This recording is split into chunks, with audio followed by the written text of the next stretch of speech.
Salam, salam, outsider, le débrief commence maintenant.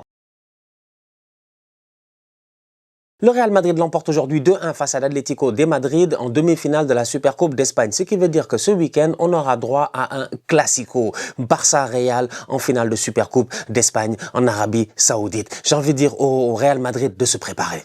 J'ai envie de dire au Real Madrid de se préparer. Pour reprendre cette phrase de Amir Abdou à Jamel Belmadi en disant, j'ai envie de dire à Belmadi de se préparer, il faut dire au Real Madrid de se préparer. Pourquoi? Parce que ce Barça que j'ai vu là, ce Barça qui a gagné hier sans aucun problème face à Bilbao, même si on est d'accord que Bilbao et l'Atlético de Madrid, c'est pas la même chose. Franchement, c'est pas le même niveau. Et je pense que ce match-là nous l'a montré. Parce que Bilbao, ils sont nuls. L'Atlético, ils sont forts. L'Atlético, ils ont déjà tapé le Real cette saison, 4 ou 5. Je ne me rappelle même plus parce que j'ai pas pu débriefer ce match-là. C'était au début de la saison, pour les raisons que certains d'entre vous savent, et puis tout ça. Donc du coup, j'avais pas eu l'occasion de voir ce match-là. Mais je savais que le Real s'était déjà fait taper comme du n'importe quoi par l'Atlético. Aujourd'hui, ils arrivent sur un terrain neutre, de l'autre côté de la mer Rouge, de la mer Noire, je dis bien, de l'autre côté là-bas en Asie, en Arabie Saoudite, et même malgré ça, ils se font froisser pendant 90 minutes par l'Atlético de Madrid. Je comprends pas le Real. Le Real est une équipe, moi, qui me surprend. Le Real est capable de gagner face au Betis Séville, de faire une top performance et tout sans aucun problème, et quelques jours plus tard, de sortir une performance médiocre face à l'Atlético. C'est abusé. Et heureusement pour eux que Fede Valverde a claqué un but dès le début de la rencontre. Même pas une minute de jeu. Coup franc pour le Real. Frappe de Fede Valverde. La frappe est sensationnelle. Elle est magnifique. Il n'y a absolument rien à dire. On n'a même pas commencé le match. Le Real a commencé le match avec un avantage de 1 but. C'est ce qui leur a permis peut-être aujourd'hui de s'en sortir. Je vais pas vous mentir. La frappe de Valverde est magnifique. Elle part, elle bat complètement Yann Oblak. Beaucoup de puissance. Vous connaissez Fede Valverde. C'est un méchant, il sait faire que ça, frapper. La célébration est incroyable. Tu sens qu'il avait mal à la tête, je sais pas. En tout cas, il était super excité. Heureusement qu'il a mis ce but-là. Parce que derrière, je vais pas vous mentir, succession d'occasions pour cette équipe de l'Atlético. Et heureusement, encore une fois, que le Real a dans ses cages Thibaut Courtois. Que ferait le Real sans Thibaut Courtois? Des fois, je m'assois calmement, je regarde ce genre de match-là et je me dis, mais si Courtois n'est pas là, si le gardien est médiocre, si le gardien n'est pas très fort, mais l'Atlético a déjà marqué depuis longtemps. L'Atlético mène 2-1 à la mi-temps. Et ce serait même pas un scandale. Il y aurait même pas de scandale. 3-1 pour l'Atlético en deuxième mi-temps à la fin du match n'aurait pas été un scandale. Parce que heureusement qu'ils ont un excellent gardien de but. C'est Thibaut Courtois qui chaque week-end est là pour sauver les gars défensivement. C'est pas sérieux. Franchement, c'est pas sérieux. Le Real Madrid, en fait, ils se foutent de qui? Là, ils vont aller jouer face au Barça, je m'inquiète pour eux. Parce que le Barça va leur mettre une vitesse, moi je comprends pas. Pourquoi le Barça va leur mettre une vitesse? Parce que le Real a un point faible. Le Real a un sérieux point faible. C'est le milieu de terrain. Le milieu de terrain du Real est trop faible. Ils sont trop faibles. Franchement, je suis désolé, c'est trop faible. Tchouaméni, Kamavinga, machin, c'est compliqué. Jude Bellingham a bien commencé son match, mais après, plus le match avançait, plus un tout petit peu, on l'a perdu au niveau de l'intensité. Pourtant, Bellingham a bien commencé son match. C'est lui qui était au milieu de terrain, c'est lui qui se gérait, c'est lui qui essayait de créer du jeu, de garder le ballon, d'ouvrir le jeu, et puis tout cela. Mais derrière, les deux là, Tchouaméni et Kamavinga, ces deux Français là, ils peuvent se gérer ou pas? Quand même. Quand ils ont le ballon, c'est difficile. Et quand ils n'ont pas le ballon, c'est difficile. En fait, quand est-ce que c'est facile? Franchement. T'as une équipe du Real qui, constamment aujourd'hui face à l'Atlético en transition, elle encaisse des occasions. C'est parce qu'ils ont un milieu de terrain trop faible que l'Atlético réussit out of nowhere facilement à bypasser. Donc du coup, ça donne une équipe du Real qui, offensivement, il n'y a pas de problème. Les boys devant font le travail. D'ailleurs, c'est comme ça qu'ils ont claqué un but en début de deuxième mi-temps. C'est comme ça qu'ils ont créé toutes les occasions dangereuses qu'ils ont eues presque dans ce match-là. C'est que Rodrigo peut, parce qu'il est virevoltant, arriver en 1 contre 1 face à Oblak. Malheureusement, il se gère pas. Vinicius peut arriver en 1 contre 1 face à Oblak et tout. Malheureusement, il se gère pas. Les boys du Real ont quand même raté pas mal d'occasions en première mi-temps. Mais sinon, mis à part ça, soyons très très sérieux. Où est le lien que le milieu de terrain est censé amener? Le milieu de terrain est censé non seulement fournir des ballons à l'attaque, mais au-delà de cela, sauver la défense, protéger la défense. Ils ne font aucun des deux. Ils font aucun des deux. Ils sont aucune utilité pour les boys devant, aucune utilité pour les boys derrière. À quoi sert le milieu du Real? Il a tout essayé cette saison. Il a essayé Arda Güler, il a essayé Tchouaméni, il a essayé machin et tout. Mais jusqu'à présent, il n'a pas trouvé la stabilité qu'il faut. Donc du coup, tu as une équipe du Real qui malheureusement aujourd'hui, je suis désolé, pendant 90 minutes plus temps additionnel, elle a subi les attaques de l'Atlético. Ils peuvent remercier Thibaut Courtois. Offensivement parlant, ils n'ont pas été bons. Ils ont été peu inspirés. Ils se sont créés peu d'occasions. Et leur attaquant aussi ne sait pas gérer. Gonzalo Garcia. C'est là où tu vois que Kylian, faut pas se fâcher avec Kylian. La dernière fois, il a mis un triplé, Kylian était en tribune.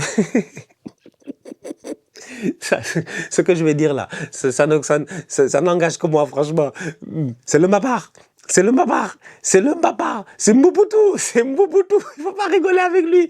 Il a mis un triplé, il va plus jamais marquer de sa vie, lui. Lui, c'est fini. Il marquera plus jamais. Il mettra plus aucun but. Il a fait un match d'autocar aujourd'hui, Gonzalo Garcia. C'est-à-dire, ça a été compliqué pour lui. Non seulement ça a été compliqué pour le trouver, on dirait il était lui-même invisible, mais au-delà de ça, même quand il avait le ballon pour donner 2 bons ballons, le pauvre miskin, il sait pas gérer. Il y a une contre-attaque en fin de rencontre. Franchement, Gonzalo Garcia, retourne-toi, donne un bon ballon, il rate la passe. Ça a été très difficile pour lui. Donc oui, globalement parlant, je suis désolé, la performance du Real n'est pas bonne. La performance du Real est très moyenne. L'Atlético peut nourrir pas mal de regrets parce que Alvarez, Sorloth, en première mi-temps, il y a une tête de Sorloth, là, il est seul au deuxième poteau. Il doit claquer la tête, tu vois. Oui, il a marqué un but de la tête aujourd'hui qui permet à l'Atlético de revenir 2-1, mais l'Atlético s'est fait surprendre 2 fois parce que le Real, offensivement, ils ont des armes incroyables. Et ça, on le leur accorde. Ça, franchement, il faut l'accepter. Ils ont des joueurs très forts devant qui, individuellement, sont capables de temps en temps de changer le cours de la rencontre. Mais est-ce que le Real réussit collectivement à le faire face à des adversaires de leur calibre? Je parle pas du Betis, je parle pas de Bilbao, je parle pas de ces petites équipes-là que le Real peut battre normalement en championnat et se gérer, tu vois. En tout cas, des équipes qui ne sont pas du niveau du Real. L'Atlético est du niveau du Real. Et l'Atlético, chaque fois cette saison qu'ils ont joué le Real, ils ont fatigué le Real. Et aujourd'hui, franchement, heureusement que Courtois était là. Franchement, heureusement que Courtois était là et que les attaquants de l'Atlético, c'est des rattaquants. C'est des tocards, c'est des rattaquants. Si c'était pas des rattaquants, ils auraient gagné ce match-là et dimanche, ils auraient joué la finale face au Barça. J'ai envie de parler maintenant de Vinicius parce que c'est compliqué. C'est compliqué. Le match de Vini est... Je sais pas, catastrophique, c'est méchant. C'est pas méchant à dire catastrophique, tu vois. C'est pas méchant. Catastrophique. Cataclysmique. Fantomatique. Problématique. Je sais pas. Je sais pas en fait quoi faire avec Vini. Ça aussi c'est un autre problème. On est au début de l'année. Kylian Mbappé n'est pas là. En fait, Mbappé n'est pas là. C'est le moment. En fait, quand Mbappé est là, et que Vini fait pas un bon match, on peut dire, ouais, c'est Mbappé, il a pris toute l'aura du match, il a claqué ses buts, l'équipe n'a pas bien joué, mais c'est pas grave, le Kicks a claqué ses buts. Ok, Mbappé n'est pas là. Le seul leader offensif, la seule star offensive, le patron des patrons devant au niveau du Real, celui qui doit prendre ses responsabilités et se dire, aujourd'hui, je vais marquer, je vais faire gagner mon équipe, c'est Vinicius Junior. C'est lui qui devait gagner le ballon d'or. Donc franchement, je vais pas vous mentir, Vini aujourd'hui, sa performance, elle est décevante. Elle est décevante. Elle est très très décevante en fait. Son match n'est pas bon. Vini n'a jamais réussi aujourd'hui à prendre de vitesse Marcos Llorente, ou presque. Vini n'a pas réussi réellement à être dangereux, être le dribbleur qu'il doit être le boy qui va déstabiliser, qui va traumatiser et tout cela. Vini a été moyen. Vini a été passable. Vini a été médiocre. Vini doit se gérer franchement. Dans ce genre de match-là, tu t'attends à un grand Vinicius. Tu attends un Vinicius qui prenne ses responsabilités, mais aujourd'hui, ça n'a pas été le cas. Franchement, il a été dans ses choix, dans son positionnement, dans son attitude, dans pas mal de choses qu'il a fait, il n'a pas été bon. Il n'a vraiment pas été bon. Le Real était en Arabie Saoudite pour la Super Coupe d'Espagne. J'ai envie de dire à Vinicius que si dimanche, lors du Classico face au Barça, même si le match risque d'être compliqué pour cette équipe du Real, si Vinicius n'est pas capable d'être à la hauteur de l'événement, il n'a qu'à rester en Arabie Saoudite. Déjà l'été passé, il y avait déjà des rumeurs de transfert de lui vers l'Arabie Saoudite ou je sais pas quoi. Il a qu'à rester en Arabie Saoudite. Parce que Vini, là, ça suffit. Franchement, c'est un grand garçon maintenant. Je l'ai vu ces derniers temps, il est en couple et tout ça, c'est pas un enfant. C'est pas un enfant, c'est un grand garçon. Vini, gère-toi. Vini, gère-toi. Les supporters de Real ont beaucoup d'espoir en toi. Et aujourd'hui, je pense qu'ils s'attendaient à une meilleure performance de sa part. Malheureusement, il n'a pas été au niveau. Donc du coup, ça donne une équipe du Real qui non seulement physiquement, ils sont pas prêts, ils sont trop blessés. Asensio, Rudiger, Alaba, machin, tout le monde est blessé dans cette équipe-là. C'est pas possible, ils ont trop de blessés. Eder Militao, le Kicks qui est blessé en ce moment. Il est où, Pintus? Il y avait un moment où on nous disait le Real, c'est la préparation physique des préparations physiques. En pré-saison, les gars, ils allaient dans l'espace, ils allaient avec la NASA, ils avaient des masques et tout cela, ils étaient mis dans des conditions en apesanteur, dans l'atmosphère, je sais pas. Aujourd'hui, ils sont rien capables de faire, ils sont pas capables de jouer 90 minutes, d'enchaîner 5-6 matchs. Il y a toujours un blessé dans cette équipe-là. Pourquoi? Ah. À la fin de ce match, le seul que j'ai envie de saluer, c'est Fede Valverde pour son match, parce qu'il a été très bon, buteur, passeur décisif, top performance de la part de Fede Valverde, et top performance de la part de Thibaut Courtois. Et c'est tout, c'est tout. Même Rodrigo, c'est moyen. Même Rodrigo, il claque son but, mais en première mi-temps, pour le peu d'occasions qu'il a, sachant que son équipe galère. Parce qu'aujourd'hui, je suis désolé, le Cholismo était madrilène. Le Cholismo était du Real. Le Cholismo, c'était la royauté. C'était pas l'Atlético. C'était la royauté. Le Real n'a pas fait un bon match. Le Real ne sait pas gérer. Mais ils ont eu les petites actions qu'il fallait. Et même là, Rodrigo, il s'est permis de rater. Donc oui, il a marqué un but, mais est-ce qu'il a fait une top performance? Non. Donc voilà.